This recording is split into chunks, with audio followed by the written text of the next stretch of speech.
voulais revenir sur le rêve. Si je posais la question par rapport au fait si le papa vivait encore, c'était pour une raison précise, c'est que la parole de Dieu nous enseigne qu'il n'y a pas de communion entre les vivants et les morts. Amen. Il n'y a pas de communion entre les vivants et les morts. Donc, c'est vrai que c'était une agression. Attends, un instant, excuse-moi, je veux prendre quelque chose là rapidement. Je vais te l'envoyer en même temps. Alors, excusez-moi, je vais prendre quelque chose.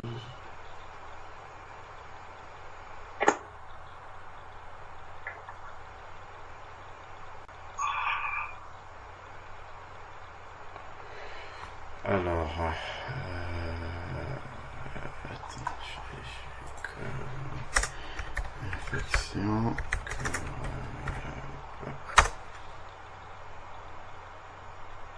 voilà. Est-ce que si je transmets quelque chose,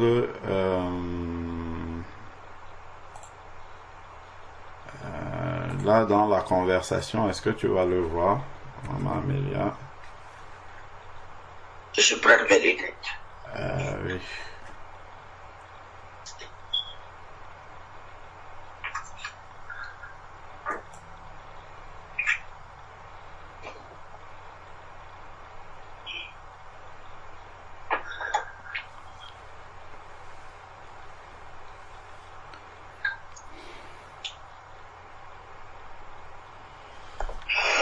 Oui, je vais essayer de voir. D'accord, ok, pas maintenant, hein. Tu pourras récupérer après, c'est un témoignage que moi-même j'ai vécu un peu de cette, en tout cas par rapport à la communion avec les morts. Donc c'est une ruse que l'ennemi peut utiliser. Bon, toi, tu as eu un combat frontal où l'image du papa en fait est venue pour pouvoir t'agresser. Donc parfois ça peut être plus subtil que ça. C'est-à-dire que quand c'est une personne qu'on a connue dans la chair qui est déjà décédée, la personne peut venir pour essayer d'établir une intimité avec toi. Revenir, quand je dis intimité, je parle plutôt d'avoir des rapports comme lorsqu'il était vivant avec toi, te demander un service, causer avec toi, des choses comme ça. Donc, en fait, c'est un esprit de mort qui essaye de s'approcher et il faut le chasser au nom de Jésus. Donc, moi, j'ai eu ça plusieurs fois lorsque je venais de perdre ma maman. Donc, parfois, dans les rêves, il y a un esprit qui venait et qui prenait le visage de ma maman. Donc, la Bible nous dit que le diable se déguise en ange de lumière.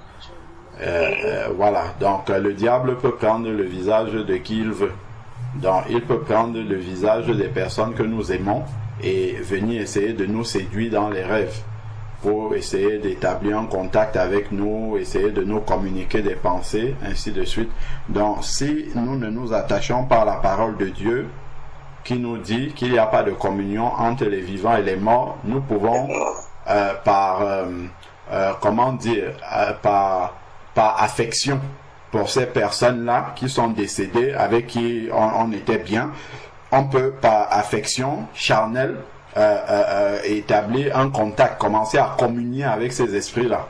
Pourtant, ce sont des esprits diaboliques. Dans ce témoignage-là, en fait, j'avais été prêcher un message quelque part et après la nuit, j'ai eu une attaque du diable dans le sommeil, mais c'était une attaque qui est très subtile, hein. Donc je crois que je m'étais retrouvé dans une pièce avec ma maman qui est décédée déjà, et ma maman était là. Je crois qu'elle était soit un peu souffrante, quelque chose comme ça. Elle me demandait de lui donner soit des médicaments, enfin bref.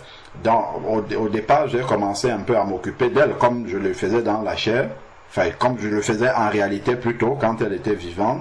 Et après, à un moment donné, on était assis à table, il y avait mon papa, il y avait elle, j'étais là, à côté, et nous étions en train de manger, Et dans son assiette, il y avait, je sais pas si c'était du poisson ou quoi. Et elle ne mangeait pas, mais c'était comme si c'était parce elle était un peu souffrante. Et je ne parlais pas. Et après, elle a dit qu'elle se levait pour aller aux toilettes. Et quand elle est partie aux toilettes comme ça, elle n'a pas fermé la porte. Quand elle est partie aux toilettes, dans le songe, le souvenir m'est venu que en fait ma maman est déjà décédée. À l'instant où le souvenir est venu dans ma pensée, dans le songe, je dis à mon papa, dans le songe, viens voir un peu. Donc, immédiatement, j'ai compris que c'était un esprit. Et là, dans le songe, j'ai commencé à prier. Je priais en langue, je priais, et lorsque je suis arrivé devant la porte de la douche, je priais en m'avançant vers cette personne qui avait tout de ma maman, la corpulence, le visage et tout. Et plus je m'approchais en priant, toujours en priant. Dès que j'ai approché les mains comme ça de la personne, le visage de ma maman s'est décomposé devant mes yeux. Et puis c'était c'était un démon qui était manifesté devant moi à cet instant-là. Et je me suis réveillé. Et ça, ce sont des attaques qui sont réelles, hein. C'est vraiment l'ennemi qui essaye de nous attaquer comme ça. C'est pour ça qu'il faut prier par rapport aux rêves et tout ça. Il faut vraiment... Depuis ce temps-là, j'ai commencé à prier de manière vraiment... avant, j'étais un peu... négligent et léger sur la prière avant de dormir par rapport aux rêves spécifiquement. Mais depuis que j'ai commencé, parce que j'en ai eu une série comme ça, donc depuis ce temps-là, j'ai commencé à prier de manière vraiment de manière assez précise et virulente par rapport aux songes, aux rêves et tout ça qui peuvent venir dans le sommeil. Et depuis ce temps-là, le diable a compris qu'il ne faut plus qu'il vienne me déranger avec ça. Donc, la communion avec les morts, le diable, il est très subtil. Il essaye de venir dans les rêves, ainsi de suite. Et parfois, ça passe du rêve à la réalité, hein. Ça c'est déjà arrivé que dans un rêve comme ça, après, je commence à prier dans le rêve. Et si tu es à côté de moi, tu entends la bouche qui est en train de parler. Effectivement, on entend vraiment. C'est parce que le combat spirituel, il est réel. C'est quelque chose qui est vraiment en train de se passer dans le spirituel. C'est pas qu'un rêve comme ça qui n'a pas lieu. C'est vraiment une attaque spirituelle qui est en train de se passer. Donc, c'est par rapport à ça, c'est ce que moi je peux simplement exhorter pour nous tous, c'est vraiment de prier par rapport au rêve, parce que en fait, et de ne pas avoir peur de ça, hein, parce que Satan il peut rien nous faire. C'est même quand on dort. Si c'est que Satan pouvait nous faire quelque chose, même quand nous dormons, c'est qu'il n'y aurait plus aucun chrétien sur la terre. Comme il est lâche, il en profiterait quand on dort, il vient, il élimine tous les chrétiens. S'ils ne font rien, c'est parce qu'il ne peut rien faire. Il ne peut rien nous faire. Donc, et comme la Bible nous dit, regardons un peu un verset ici. Prenons Exode chapitre 14. Exode chapitre 13 plutôt. Exode chapitre 13. Ça, qui préfigure quelque chose. Exode chapitre 13 verset 21. 21 et 22. Exode chapitre 13 verset 21 au verset 22.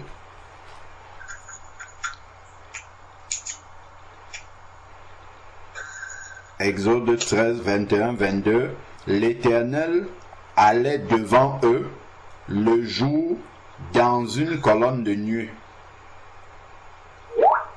pour les guider. L'Éternel allait devant eux le jour dans une colonne de nuée pour les guider sur le chemin, et la nuit dans une colonne de feu pour les éclairer, afin qu'ils marchent jour et nuit. La colonne de nuée ne se retirait pas de devant le peuple pendant le jour, ni la colonne de feu pendant la nuit. Donc, la colonne de nuée et la colonne de feu ici préfigurent le Saint-Esprit. Nous, dans la nouvelle alliance, c'est le Saint-Esprit parce que le Seigneur a dit « Je serai avec vous tous les jours jusqu'à la fin du monde. » Et il parlait du Saint-Esprit qui allait venir. Ça, c'est Matthieu 28. Et dans Jean 14, il dit « Je ne vous laisserai pas orphelins, je viens à vous. » Il parle du Saint-Esprit. Le Saint-Esprit qui sera avec vous et qui sera en vous. Donc, le Saint-Esprit ne se retire ni le jour ni la nuit. Quand on va dormir, le Saint-Esprit ne se retire pas aussi pour aller dormir et revient lorsqu'on se réveille le matin. Parce que s'il faisait ça, c'est que le diable pouvait nous atteindre dans le sommeil.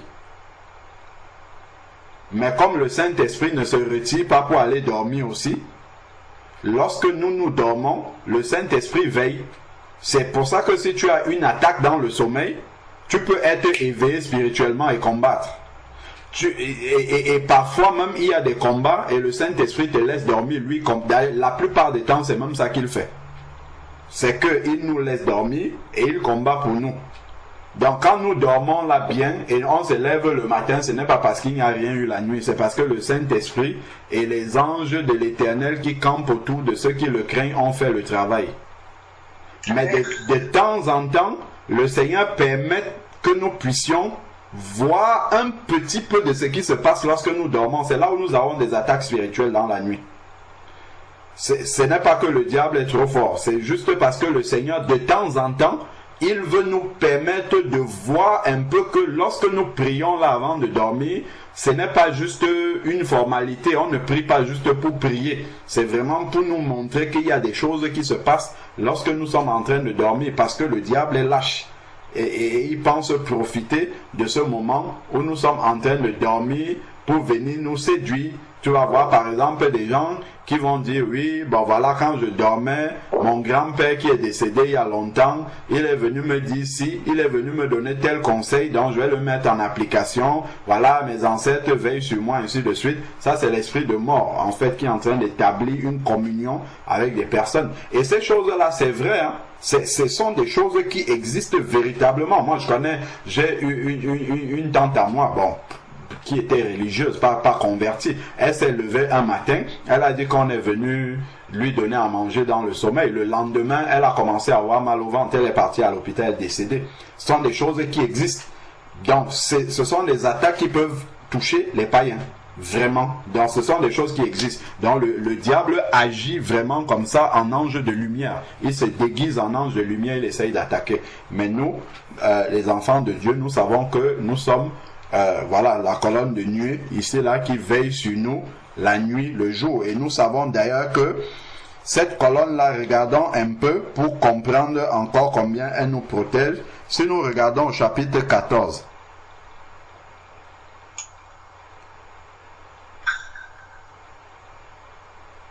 Chapitre 14, versets 19 à 20. Chapitre 14, verset 19 à 20. Exode chapitre 14, verset 19 à 20. L'ange de Dieu qui allait devant le camp d'Israël partit et alla derrière eux. Et la colonne de nuée partit de devant eux et se tint derrière eux. Elle se rendit entre le camp des Égyptiens. Ça, c'est le camp du diable avec ses démons, entre le camp des Égyptiens et le camp d'Israël, qui est l'image de l'Église. Elle était pour les uns nuée et ténèbres pour les autres, ténèbres pour les Égyptiens. Elle éclairait la nuit, ils ne s'approchaient pas l'un les uns des autres pendant toute la nuit à cause de la colonne de nuit. Est-ce qu'on voit ce que c'est ça, c'est ce que le Saint-Esprit fait la nuit, hein? Amen. Le Saint-Esprit met une barrière en sorte que le diable et ses démons se tiennent loin de nous, sinon ils devaient nous toucher la nuit.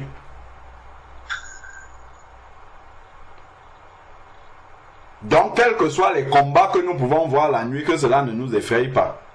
Le Seigneur, il nous fait juste voir ça pour que nous réalisons l'autorité que nous avons sur le diable. Ce qui ne veut pas dire qu'il faut négliger et dire, bon, voilà, il faut prier par rapport à ça. Donc, c'était vraiment pour faire une parenthèse là-dessus. Et puis,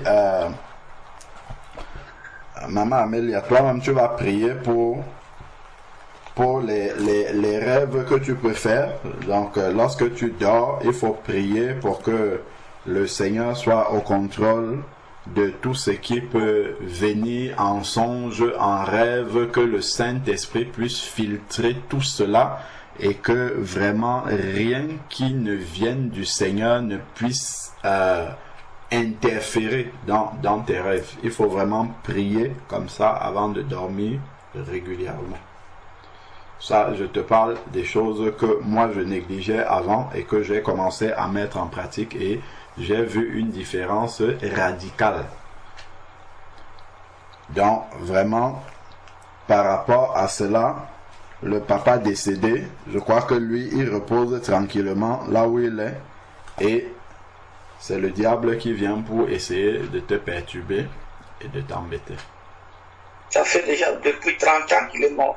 30 ans, bon, je ne l'ai jamais revu. C'est la première fois. Ah, c'est la première fois. Donc le diable a vu qu'il va essayer le diable, il a des variantes. Hein. Il va essayer de te tester un peu de ce côté-là pour voir si tu vas tomber. Le diable, il teste, il essaye tout. Voilà, il essaye tout. Il va essayer ça aussi pour voir si tu vas tomber dedans ou si tu vas discerner sa malice derrière. Effectivement, j'ai fait une prière quand je me suis levé.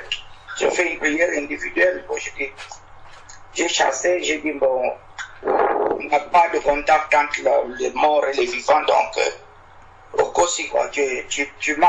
Amen. Ce que tu fais là, donc, moi, j'ai un témoignage à rajouter pour ça. Quand j'étais enceinte de l'ARIA et j'ai voulu enlever la grossesse, on a tout arrangé pour enlever la grossesse. Et avant le jour J, la nuit, j'ai dormi la nuit. Et j'ai vu ma mère qui est décédée depuis 1985. Donc, Laria est née en 97, oui. Oui. Alors, la nuit, j'ai vu ma mère et j'étais assis sur un tombeau dans un cimetière et je voyais personne. J'avais peur. Je suis dans le cimetière, je connais personne.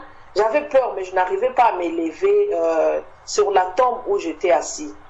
Alors, de loin, je vois une femme qui vient, bon, je ne la voyais pas. Dès qu'elle arrive devant moi, elle a voulu un peu de me passer, mais elle est retournée après moi. Après, je demande à la dame, où est-ce que je suis? Et la dame me dit, et vous ne connaissez pas où vous êtes? Je dis, non, je ne connais pas. Et la dame me dit, mais la place que vous êtes assis là, c'est votre place.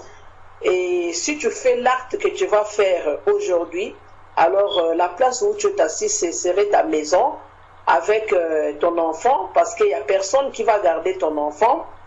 Donc, moi, je suis venue de rapporter ton enfant. Et la dame, quand elle a parlé, moi, je n'avais rien à dire. Je l'ai écouté simplement. Après, elle a pris le bébé. C'était une fille. Elle m'a remis ça. Elle m'a mis ça sur mes genoux. Et moi, je n'avais pas la force de parler quand la dame, elle parlait. Aussitôt, quand elle a déposé l'enfant sur mes genoux, elle est partie. C'est là où l'image m'est revenue. J'ai dit, ben tiens, cette femme, je la connais. C'est ma mère.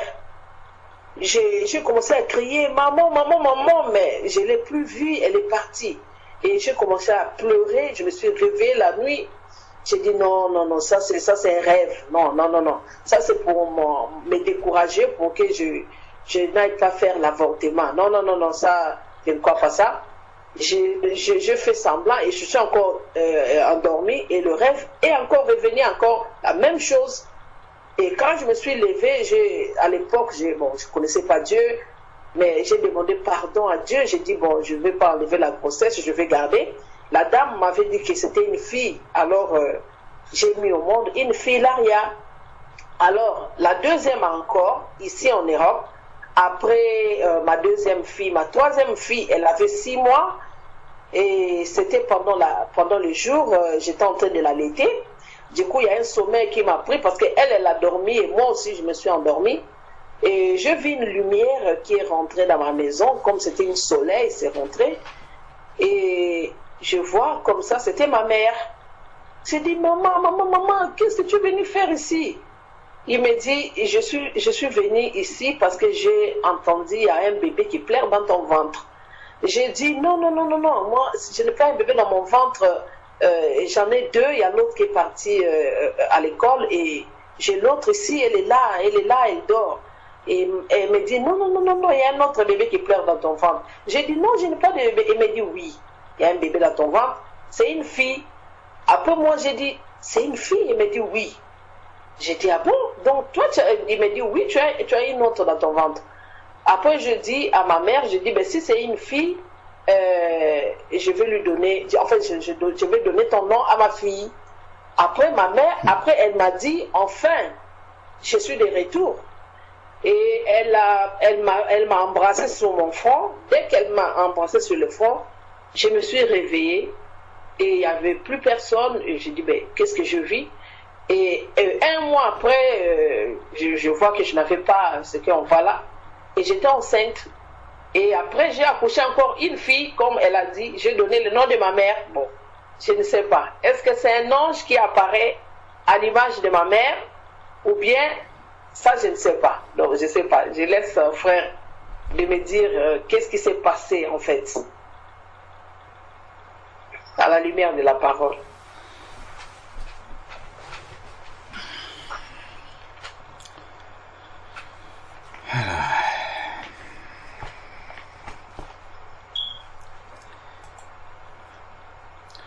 Alors, à la lumière de la parole de Dieu, est-ce qu'il y a quelqu'un qui est mort, qui est déjà revenu dans un songe à un apôtre, à un disciple, à un chrétien?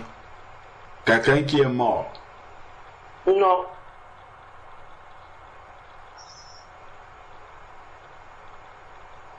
Je connais seulement quelqu'un qui est mort, qui est ressuscité. C'est Lazare. Voilà, bon. Jésus. Oui. Lazare, lui, il est ressuscité. Bon, on parle des songes, des visions, des rêves, ainsi de suite. Mais de quelqu'un qui est déjà mort. Non. Voilà. Tu sais, on avait partagé sur un texte, allons un peu dans Acte 16.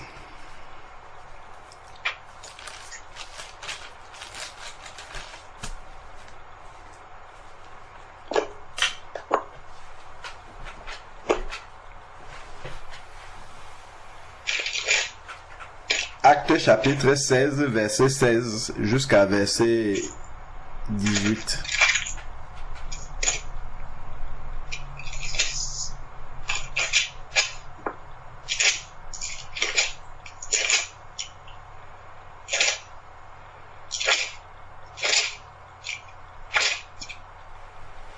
Dans Acte 16, verset 16 à 18, il est écrit: comme nous allions au lieu de prière, une servante qui avait un esprit de Python et qui par ses divinations procurait un grand profit à ses maîtres vint à notre rencontre.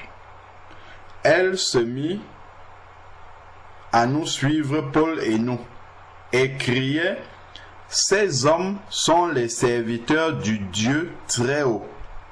Ils vous annoncent la voie du salut. Elle fit cela pendant plusieurs jours. Paul, excédé, se retourna et dit à l'esprit: je t'ordonne au nom de Jésus de sortir d'elle. Et il sortit à l'heure même. Donc, la question qu'on peut se poser ici, c'est que cette servante-là, ce qu'elle disait, est-ce que c'est vrai ou c'est faux? Ces hommes sont les serviteurs du Dieu très haut, ils annoncent la voie du salut. C'est vrai ou c'est faux? C'est vrai. Vrai. Ah, mais pourquoi elle dit la vérité? Comment est-ce que les apôtres ici, qui étaient là, ont pu discerner qu'il y avait un esprit de Python derrière? Tu vois, ils ne se sont pas appuyés sur la vérité qu'elle était en train de dire. Mais c'est le discernement des esprits qui leur ont permis de savoir que ça ne vient pas de Dieu. Elle pouvait dire une fois, je prends un exemple, qui peut les avoir conduits au discernement. Après, je ne sais pas comment est-ce que ça s'est passé exactement. Ces hommes sont les serviteurs de Dieu qui annoncent la voie du salut. Elle n'a pas besoin de dire ça pendant 3 jours en marchant derrière eux. Donc seulement ça, déjà, leur a permis de discerner que si ça là, ça vient de Dieu, ça ne se manifeste pas comme ça. Donc c'est la parole de Dieu qui nous permet de trancher pour savoir si ça vient de Dieu ou pas. Donc c'est pas la vérité de ce qui est dit que nous devons prendre en compte, c'est de savoir est-ce que dans la parole de Dieu il y a une telle expérience. Est-ce que quelqu'un a déjà vécu une telle chose? Qu'un message lui est annoncé par un mort et la chose arrive? Non. Ok. Donc c'est le diable qui vient encore pour essayer de séduire.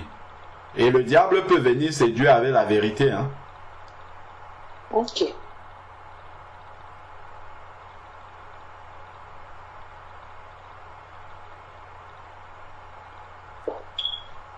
Le diable peut séduire avec la vérité. Sous aucune forme, nous ne devons accepter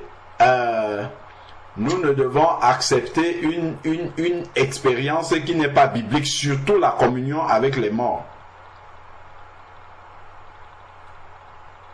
Surtout la communion avec les morts. Même si ces esprits-là nous annoncent quelque chose qui se réalise après, il ne faut pas, moi je me rappelle quand ma maman était très malade, quand j'étais en train de prier, à un moment, dans un songe, j'ai vu effectivement une tante qui était déjà décédée, qui disait à mon papa, elle est où? Et après ma maman est décédée. Mais ce n'est pas pour autant que j'ai pris ça en compte.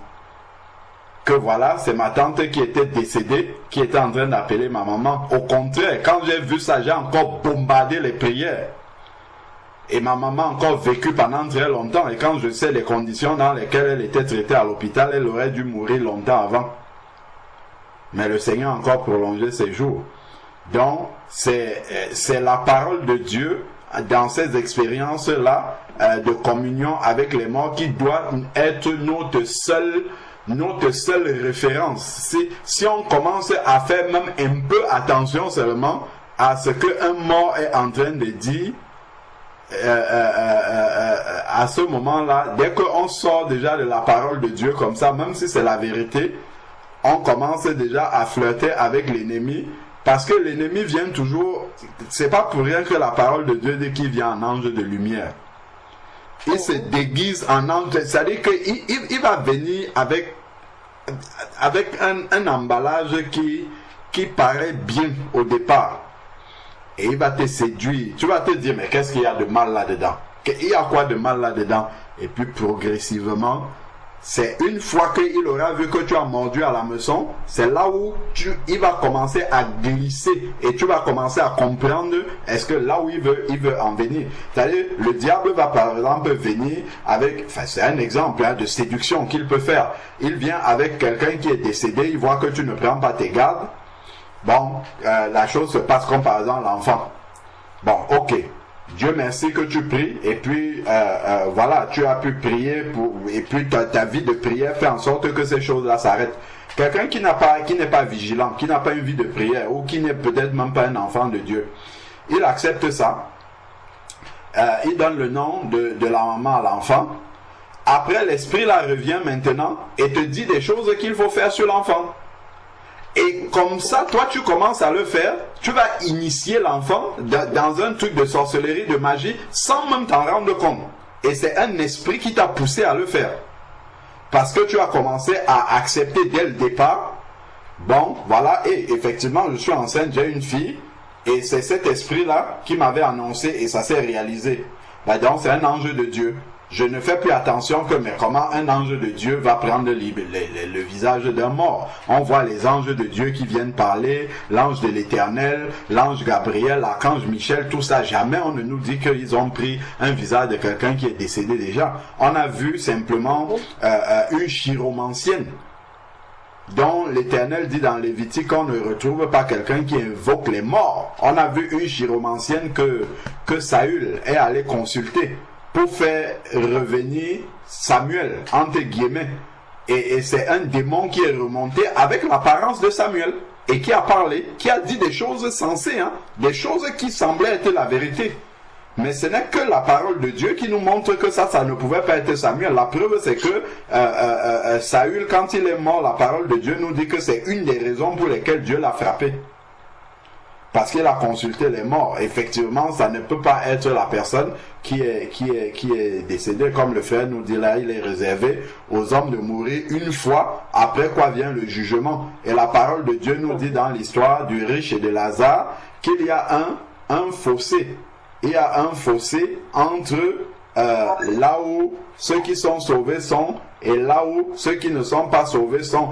Et Abraham n'a pas renvoyé Lazare auprès des frères du riche. Ne serait-ce que même en songe. S'il ne l'a pas renvoyé physiquement, il ne l'a pas renvoyé en songe non plus. Donc il n'y a vraiment pas de communion entre les deux. Ça, dès qu'il y a l'image d'un mort, de quelqu'un qui est décédé, il faut savoir, ça c'est clair par rapport à la parole, il faut savoir que ça là, ça ne peut être qu'une manifestation de l'ennemi, ça.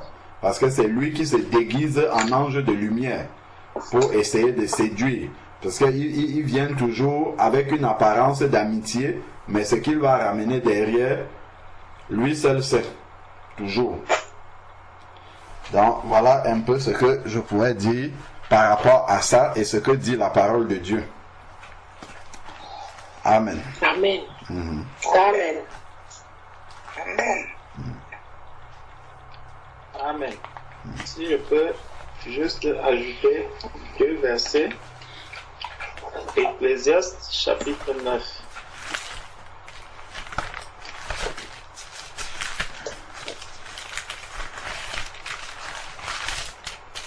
Chapitre 9. Verset 5 à 6.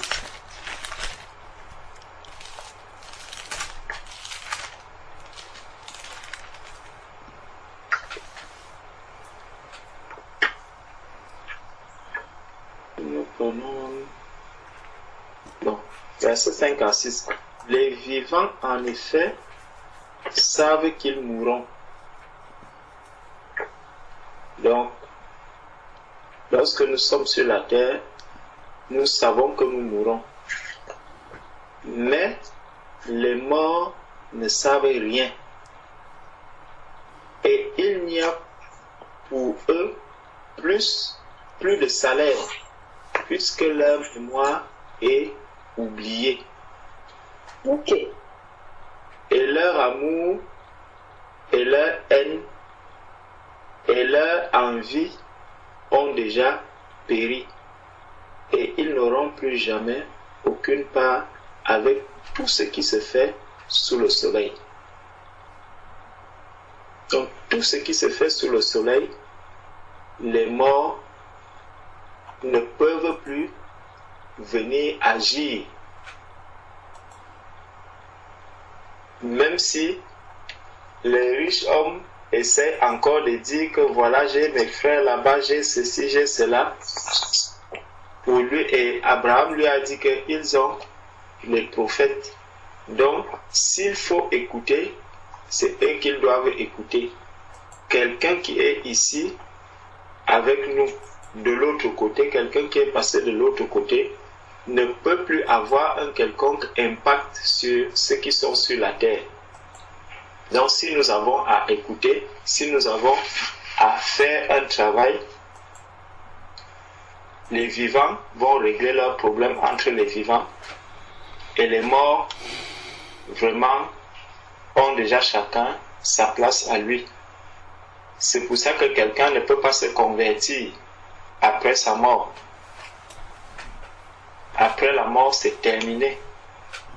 Si on a à se convertir, c'est en ce moment où nous sommes encore sur la terre.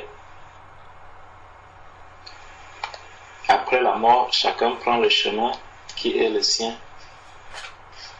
Il va vers celui qu'il a servi. Celui qui a servi Satan va rejoindre Satan. Celui qui a reconnu Jésus-Christ comme Seigneur et Sauveur va retrouver son maître.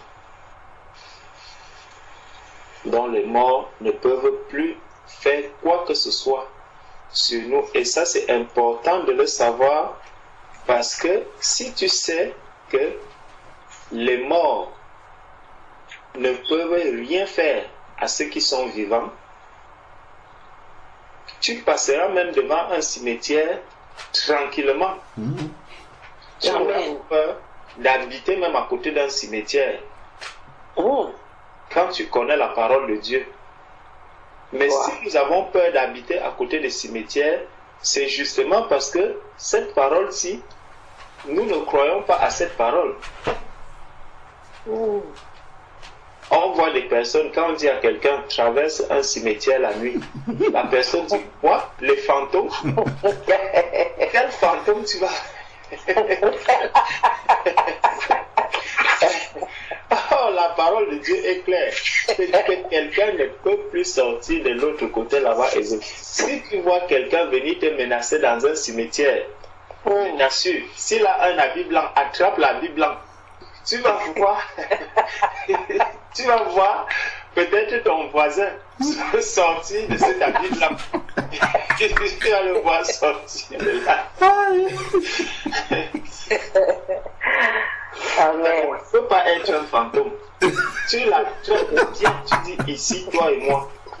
Il va bouger. À un moment, tu vas entendre. Hé Georges, laisse-moi. C'est qui ça? C'est tonton Jean-Pierre. Qu'est-ce que tu fais ici, tonton? Il te dit que laisse seulement. Ne dis à personne.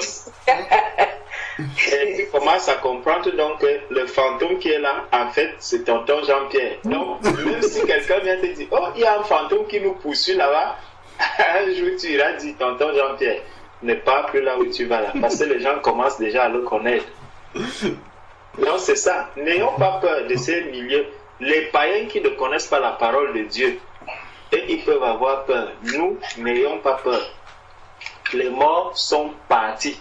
Ils ne peuvent plus venir agir dans le monde où nous sommes ici. Amen. Amen. Amen. Ça me rappelle quand j'étais allé dernièrement, en tout cas la dernière fois que j'étais allé au pays, parce qu'on nous avait tellement raconté des histoires de fantômes quand j'étais plus jeune, quand je ne connaissais pas la vérité d'ailleurs, et quand j'étais jeune. Et au village, quoi, on disait que non, la nuit, il y a les fantômes, il y a ceci et tout. Et donc, quand j'étais allé au deuil de ma maman, des fois, je traversais des tombes comme ça, et je me disais, oui, moi, j'ai envie de les voir. Venez maintenant que je connais la vérité, sortez même, je veux vous voir. Là, on va s'affronter, et là, on verra vraiment si vous existez. Même quand je conduisais la voiture de nuit et tout, je me disais, mais où sont même ces fantômes dont on nous a tellement parlé quand on était jeunes là, qu'ils sortent maintenant qu'on voit. Alors maintenant, mais ce sont des histoires. Et d'ailleurs, même si le diable veut se déguiser comme ça, s'il vient se pointer devant un enfant de Dieu, il va voir ce qui va lui arriver. Bien sûr, si l'enfant de Dieu est sûr, parce que si l'enfant de Dieu n'a pas la foi, il sera le premier à prendre la courbe des tempêtes et fuir. Pourtant, lorsque nous regardons dans Matthieu 8, nous voyons que quand Jésus est arrivé chez les Gadaréniens, ce sont les démoniaques qui étaient dans le cimetière qui sont venus se prosterner devant lui.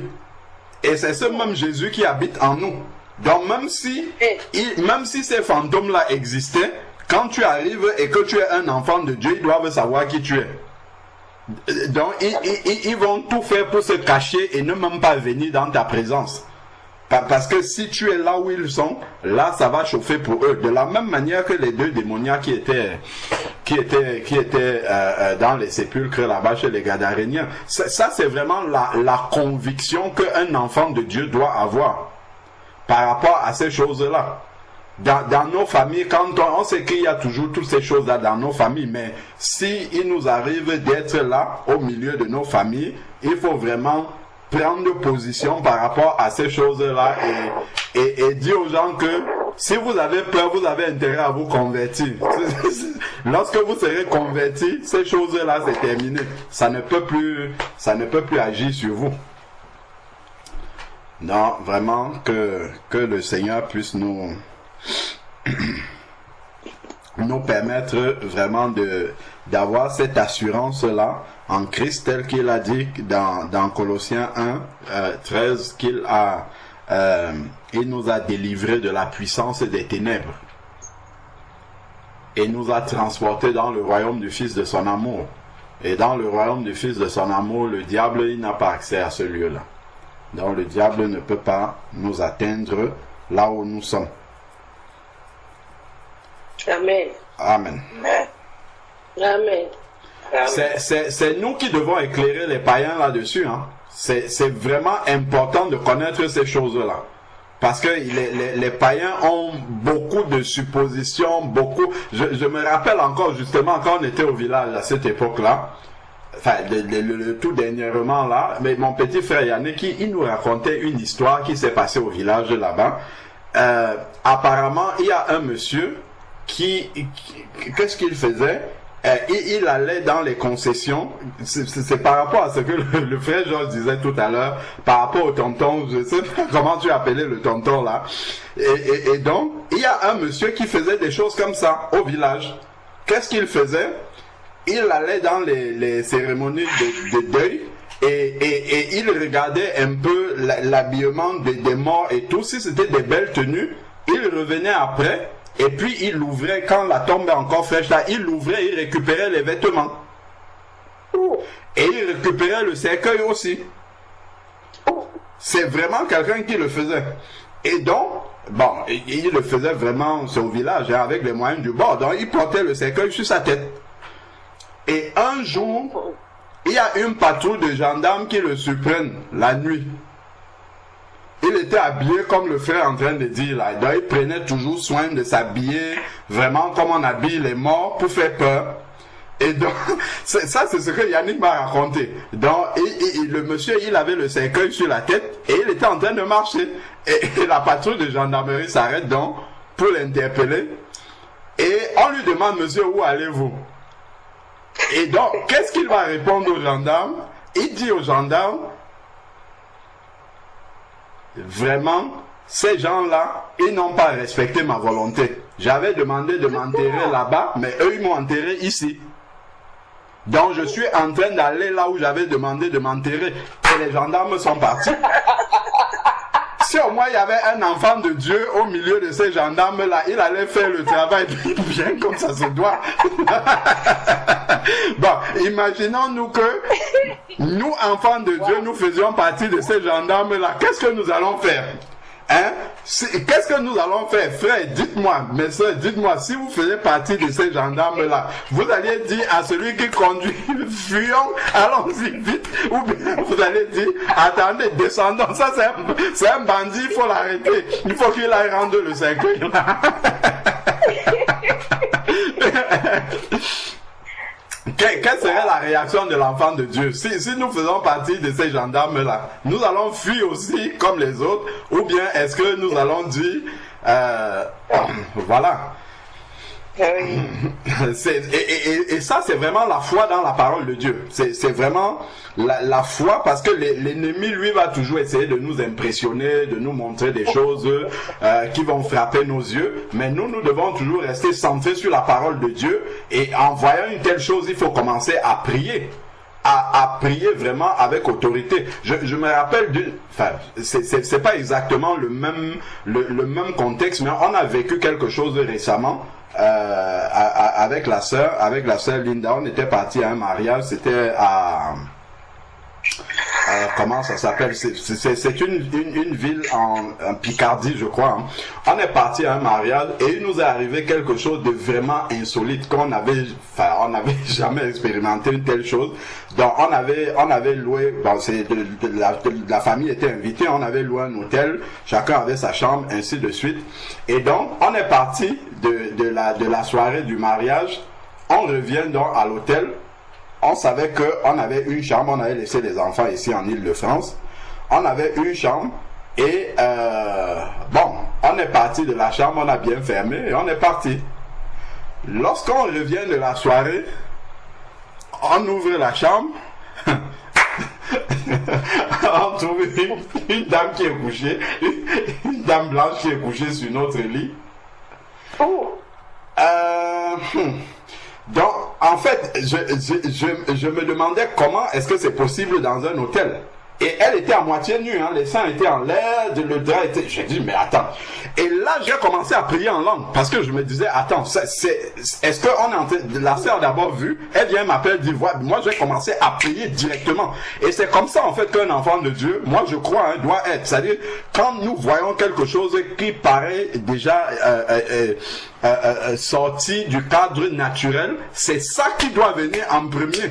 Parce qu'on aurait pu fuir ou bien faire que... Non, moi j'ai commencé à prier et après, une fois avoir prié comme ça m'a donné l'assurance. J'ai dit, bon, ça, là, si ça c'était un esprit, ça devait partir immédiatement. Comme ce n'est pas parti, ça c'est une personne qui a peut-être perdu la tête et qui s'est retrouvée là, effectivement. C'est une jeune fille anglaise qui était aussi dans un autre mariage, qui était rentrée sous, elle était en état d'ébriété, elle a confondu de chambre et je ne sais pas comment ça s'est passé, elle s'est retrouvée là. Dans le jeune homme de la loge est venu, il a insisté, elle a eu du mal à se lever, il a fallu que ce soit ses copines qui viennent la chercher. Bref.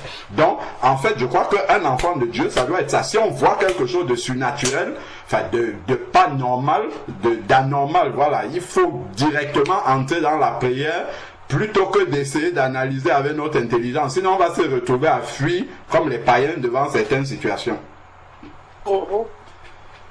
Amen. Amen. Alors que c'est nous, justement, qui devons expliquer certaines choses aux païens. Amen. Amen. Amen, amen, amen. Si je puis me permettre, juste pour revenir sur le rêve de la sœur de maman Amélia, est-ce que la douleur que tu as ressentie, c'était là où, au niveau de la vessie, où tu as habituellement mal ou pas? Oui, mais c'est juste en bas du ventre, en fait, vers la vessie. Bon, c'est à côté gauche, bon. En fait, c'est toute la vessie qui me fait mal parce que dès que les urines pénètrent, tombent au niveau de la vessie, j'ai des douleurs et j'ai comment on appelle, des frictions, donc j'ai envie de pousser, quoi. Et je pense que là où le menteur m'a mis le couteau, c'est à côté gauche, en bas du ventre. Donc, c'est à peu près les mêmes endroits. D'accord. Parce que est-ce qu'il y a eu je sais pas, est-ce que tu faisais des prières particulières du moins des prières particulières, mais est-ce que tu priais beaucoup plus intensément pour cette maladie-là depuis quelque temps ou pas? Bon, non, en fait, moi, j'ai prié, bon, c'est une maladie qui date depuis 35 ans. Ma fille a 35 ans. C'est après l'accouchement que j'ai eu ça. Donc, j'ai beaucoup prié là-dessus. Bon, après un certain temps, bon, je me suis dit, bon, je laisse la volonté de Dieu se faire, hein, que sa volonté soit faite. D'accord. Donc, voilà. Donc, c'est pas tout le temps que je suis là, acharné, prier, demander. Donc, j'ai mis ma foi et j'ai laissé comme ça. D'accord. Parce que notre temps n'est pas le nôtre. Moi, je dis c'est 35 ans. Mais devant Dieu, c'est pas 35 ans. Donc, vous voyez. Parce que je pensais, du moins, je me disais que ça pouvait aussi être comment dire, une révélation de Dieu si tu t'étais mise à prier pour te montrer l'incidence que l'ennemi, voilà, qui avait sur ta maladie, pour ne pas te lâcher, pour te montrer qu'il s'opposait à l'autorité que tu prenais sur lui pour le chasser. Je pensais que ça pouvait être ça aussi. Et voilà, amen. Amen. Moi, j'ai un témoignage. Aujourd'hui, vers 5 heures, hier, vers 5 heures, en fait, je n'avais pas sommeil. Et après, je suis dormie. Et quand j'ai dormi, on était avec Thierry dans la maison. Mais notre maison n'était pas bien. C'était en bon état. Du coup, ce n'était plus en bon état. Comme s'il y avait des thermiques dans le mur. Et donc, la maison n'était plus propre, jolie. Alors, notre fenêtre aussi était trouée. Et Thierry qui disait, mais comment on va faire? La maison était belle. Mais non, là, moi, j'ai dit non, laisse ça. C'est pas la peine. Pendant l'été, on va chercher l'argent. Quelqu'un va venir réparer ça. Après, on a pris route avec Thierry. C'est Thierry qui conduisait. On partait. Mais il roulait dans une vitesse qui était anormale. Vraiment, moi je dis, mais pourquoi tu roules vite comme ça? C'est pas bon. Mais lui, il roulait. On arrive dans un rond-point, au lieu de ralentir, il n'a pas ralenti. Moi je dis, mais comment tu peux prendre le rond-point avec une vitesse intense comme ça là? Après lui, il me dit, non, moi je suis un chauffeur, hein, je suis un ancien chauffeur. Donc, il n'a même pas fini de parler. On a fait l'accident et la voiture, comme on dit tonneau, la voiture a tourné. Donc, quand la voiture a tourné, on s'est retrouvé la tête en bas et le pied en haut. Donc, et moi j'étais là, j'ai dit, mais donc c'était trop tard le temps de réagir. Donc, je n'avais plus rien à faire si ce n'était pas la prière. Et quand on venait, je ne voyais même pas la voiture, il n'y avait personne qui peut venir nous secourir. Alors moi, j'étais en train de prier, Jésus, Seigneur Jésus, sauve-nous, sauve-nous, sauve-nous. Donc c'était la seule prière que j'étais en train de faire. J'ai prié, je dis, Seigneur, sauve-nous, sauve-nous, sauve-nous. Alors après, quelques secondes après, ma prière a changé et j'ai commencé à dire, Seigneur, sauve-moi, sauve-moi. J'étais coincée, je n'arrivais même pas à respirer. Je dis, Seigneur, sauve-moi, sauve-moi. Du coup, je me suis réveillée. J'avais envie de faire pipi, je suis allée, j'ai fait pipi, je suis retournée. J'ai réveillé Thierry, j'ai dit, Thierry, il y a un message, on va prier. Je lui ai raconté le message, regarde comment ça s'est passé. Et il n'a pas fait attention à ça. Moi, je me suis mis à genoux, j'ai prié pour ça. Et quand je suis dormie encore, même pas 30 minutes, il y a un autre qui vient encore. J'étais prête pour aller au travail. Et j'ai senti, j'avais beaucoup de salive dans ma bouche. Et je voulais cracher comme ça, là, c'était du sang. J'ai eu peur. Aussitôt, j'ai eu envie de vomir. Et je suis partie à la douche, j'étais en train de vomir, mais j'ai vomissé le sang. J'ai dit, mais qu'est-ce qui se passe? Ça, c'est quoi ça? Qu'est-ce qui est cassé dans mon ventre? Est-ce que je ne vais pas mourir? Ça, c'est quoi? Je vomissais du sang. Mais il y a un esprit qui me dit, non, tu ne vas pas mourir. Le sang que tu es en train de vomir, c'était à cause de l'accident que tu venais de faire. Donc, c'est normal que le sang sorte en vomissant comme ça. Alors, je me suis réveillée, ça m'a rassurée. J'ai dit merci à Dieu. J'ai même dit à maman, et regarde ce que je vis tout là. On a parlé, on a prié. Donc, vraiment, j'ai béni le Seigneur pour ça. Vraiment, la place où j'ai béni vraiment le Seigneur est que dans les sommeils, dans les problèmes d'accident, on arrive quand même à reconnaître que c'est Jésus qui sauve. Donc, vraiment, pour ça, j'ai béni le Seigneur pour ça. Amen. Amen. Gloire à Dieu. Gloire au Seigneur. Oh, gloire à Dieu. Gloire à Dieu. Donc, quelqu'un va prier pour le problème que maman Amélia a soulevé, infection urinaire chronique.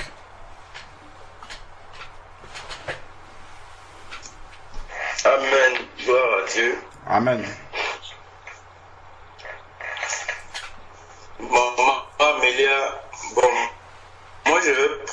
pour toi. Avant de prier, je voulais que tu saches que